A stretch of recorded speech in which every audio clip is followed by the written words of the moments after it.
ESPN's Holly Rowe, our latest guest on the Unrivaled podcast, ahead of Penn State and Auburn as we stand inside beautiful Beaver Stadium a couple days before kickoff. And Holly, what's the first thing that runs through your mind as you walk into the stadium for the first time in a little bit? Well, first of all, I literally just said it. It's like, wow. I think sometimes you forget how huge it is.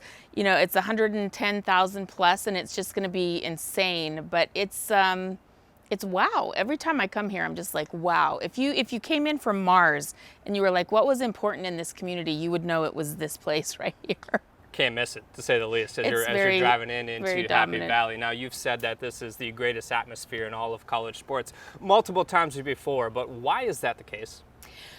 Because of the unity. You know, you can't get anyone, we're finding this so truly in our country, is you can't find anyone who will do the same thing at the same time, because everybody has to have their own personal liberties or reasons for things. And I just like it. It's very simple that you're just going to come and cheer for Penn State. You're going to do it on this cue. You're going to do it to this song. You're going to have your pom-pom at this moment.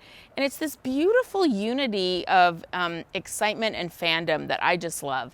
And it's loud, it's crazy, and it's always good football when it's a whiteout. I mean, we'd have to go back and look at this, but has it ever been a blowout? Like, I don't think so. I don't know if the whiteout's ever been boring football. I think it's always been epic. You know, a player down on the field, they talk about the noise levels and such from the fans in attendance, especially the opposition. But you as a broadcaster, how does that noise volume affect what's going on in your in-ear monitors? Yeah, it's crazy. So I wear these double ear monitors, but how the noise affects you is you can actually feel it in your bones. Like, you can feel your sternum vibrating and rattling because it is so loud and so noisy. And I was like, you feel it inside your body how loud it is. So I went to Auburn yesterday and went to their football practice. And when I say they had the music so loud, thank God the SID Shelley Poe brought me earplugs, because we couldn't have stood there at practice. It was that loud. It was deafening, and you couldn't think. I felt like my brain was rattling in my head. And I got out my decibel meter,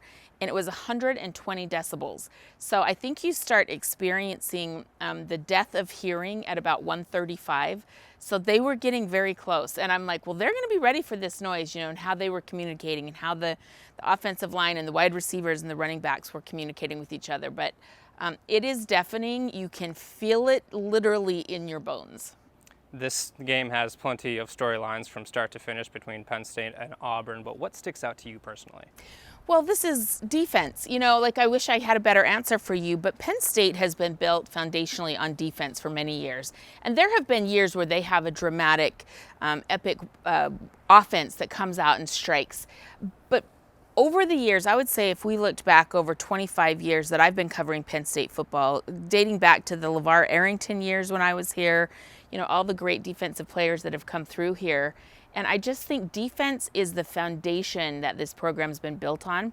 And that's the case again this year. Now, we're waiting to see if the offense breaks out and has a little more success. But I'm expecting a really big defensive performance from Penn State. You talk about the lettermen like LeVar Arrington, and there's no bigger game that draws that attention back for those types of lettermen around the country and celebrities at the same time. Why does a game like this, in this stadium, the Penn State White Out, 110,000 people, attract such a crowd, not only for lettermen and celebrities, but national TV as well? Well, I think it's unique. It's hard to find sporting experiences in the United States anymore that are truly unique. And I would say it's one of the, if not the most great spectacles of sports. You know, a whiteout here, 110,000 people. It's the biggest crowd that you ever get to be in front of. You know, even like the NBA Finals or I guess the World Cup for soccer might have a similar type of crowd. But I think it's the greatest spectacle in sports. It's a bucket list item. If you haven't been to one, you have to go to one. And I just think people crave and feed on the excitement. I remember doing a whiteout here. I think it maybe was the second whiteout ever. Ohio State came in. They were ranked, I don't know, 1 or 2 in the country. A.J. Hawk was their great linebacker at that time. And Penn State won that game, and they weren't expected to. And I remember grown men on the sidelines for Penn State, lettermen, crying. Like, these men down here on the sideline were crying, and I said, why are you crying? What is such a big deal? And they said, we're back. This means that Penn State is back. And that was the beginning of a good run. You know, they ended up getting to the Rose Bowl either that year or a couple years later.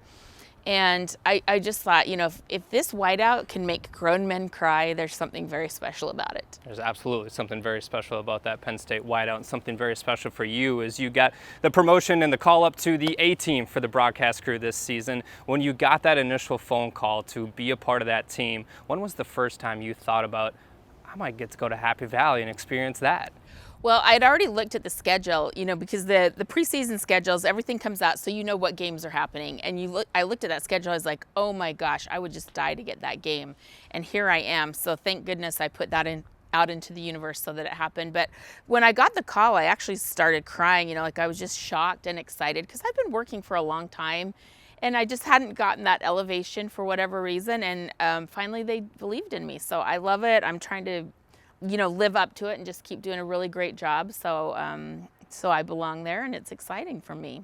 When a player walks through that tunnel for the first time in front of the 110,000 plus, obviously they have their own emotions and thought process. But when you walk through there for the first time on a game day, what goes through your head in that moment? I get chills. I mean, it's just unbelievable. I just get chills. And sometimes I've stood out here on the field and I just take it all in. And I can remember coming here once with my brother. And right before kickoff, everyone's going crazy. The fans are in unison. And I just said to him, welcome to my office. Because it's like the greatest workplace in the world. And here we are enjoying it. So I never take it for granted. I always appreciate it. I'm really excited that Adam Taliaferro is going to come out and honor his 20th reunion of being able to walk back out on this field. I actually did a game here the very next week.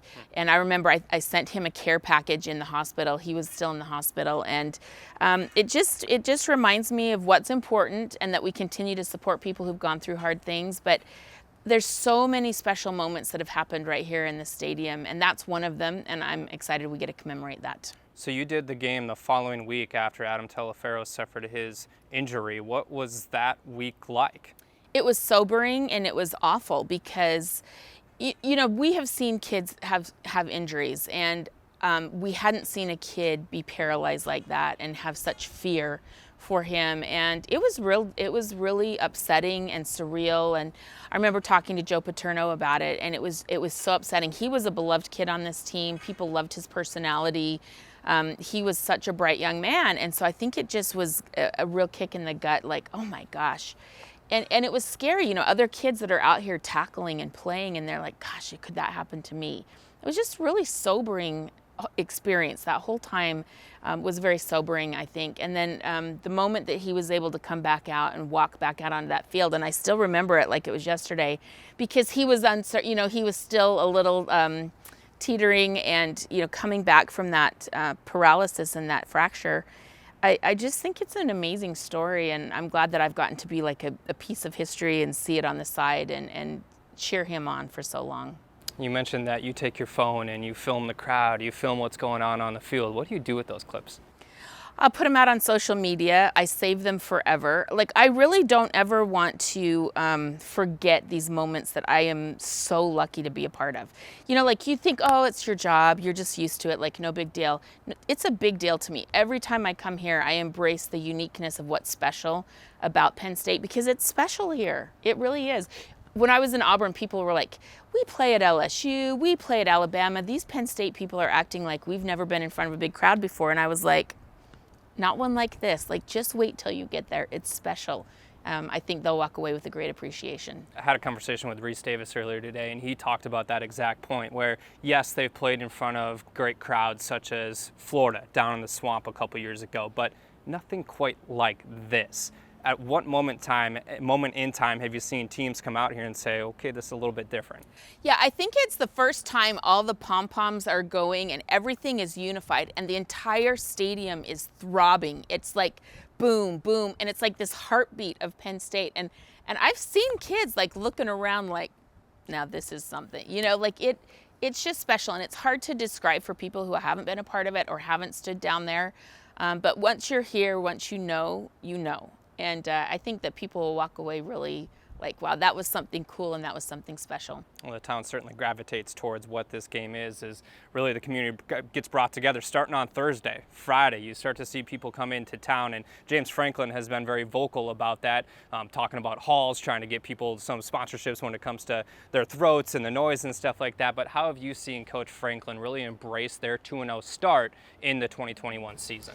Well, what's good about him is he's always like the next game, the next game, the next game, right? You know, like he's always good about the one game mentality, but I think even he knows, because he's a showman, you know, he's got a flair for the dramatic, and he's a very entertaining, charismatic guy.